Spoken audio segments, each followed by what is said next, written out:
on how on earth they can justify giving those permits out while the investigation is still ongoing.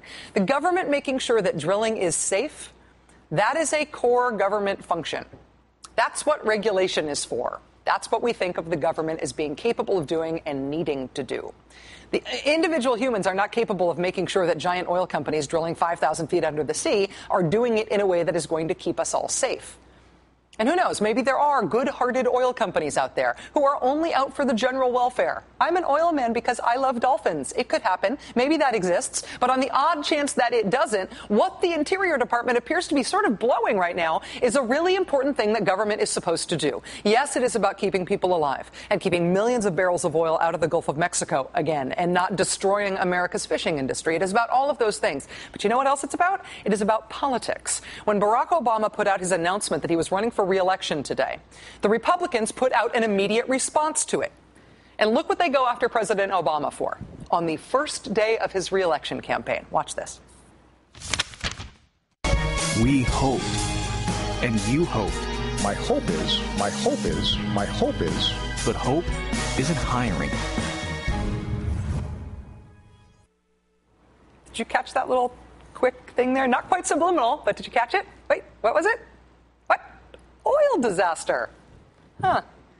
On day one of President Obama's re-election campaign, the Republicans are going after him for the BP oil spill, which did, after all, happen on his watch. The same Republican Party that is for deregulating every industry in the country, including the oil industry. The same Republican Party that calls safety standards red tape, right? Same Republican Party that wants to keep subsidizing the oil and gas industry, even as they cut everything else in the budget. Even after BP, they want to keep subsidizing the oil and gas industry. That Republican Party is going after President Obama for the BP oil spill. The drill, baby, drill guys. Seriously? Yeah, seriously. They are totally doing that, and they will keep doing it. If you are the Obama administration, you have a responsibility to the country to get this deep water permitting thing right. We cannot go through this again. But if you are President Obama, running for re-election, not only do you not need another offshore oil spill on your watch, you need to not only win the policy here, you need to win the argument. You need to be able to explain why this is important, why regulation in this case needs to be not only existent, but smart and tough. This is a fundamental difference between the two parties.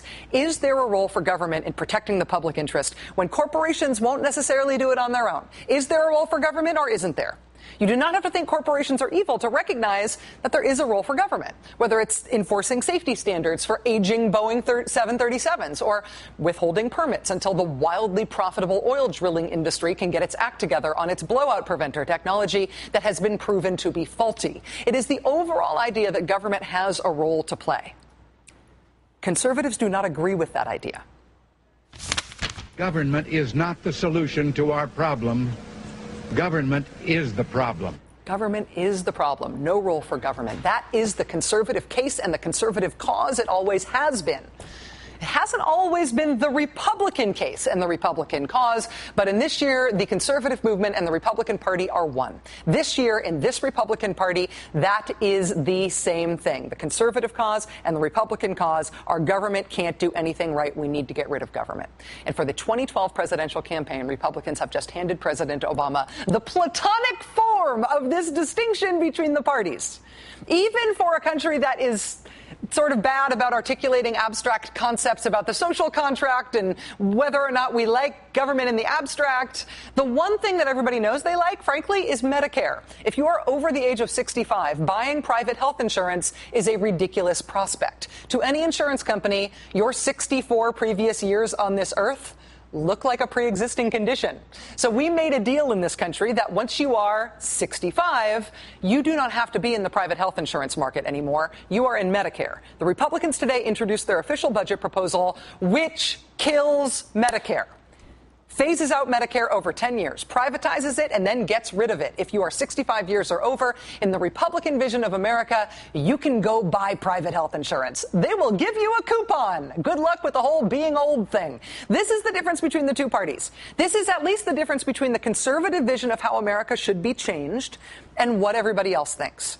From FAA regulations to drilling permits in the Gulf to Wall Street reform to whether there ought to be an environmental protection agency to nuclear reactor safety standards to what credit card companies are allowed to get away with in the fine print to whether or not being a teacher is a good job anymore to police officer staffing levels to everybody getting Social Security to there being a good government program called Medicare from which you get your health insurance once you're 65 years old.